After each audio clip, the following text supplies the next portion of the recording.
मुझे यहाँ खतीबुल ईमान ताहिर वली साहब अल्लाह मकामा का एक नुक्ता याद आता है कि भाई आप किसी से पूछ लीजिए। वो कहते थे कि सबब समझिए कि आज कोई यजीदी भी यजीद को अपना नहीं कहता। वो कहते सबब यह है कि वो सफर कर रहे थे और ट्रेन में एक्साइज वालों ने छापा मारा और एक बैग खोला तो उसमें से अफीम निकली, उसमें से गांजा निकला। तो एक्साइज वालों ने पूछा ये बैग किसका है? आपका है? तो हमारा नहीं। का बैग आपका है, हमारा नहीं।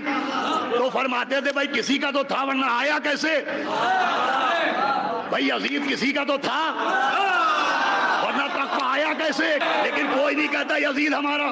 तो बैग के लिए पूछा जा रहा है बैग आपका, हमारा नहीं। क्यों? का इसलिए कि बैग खुल गया, माल पकड़ा गया।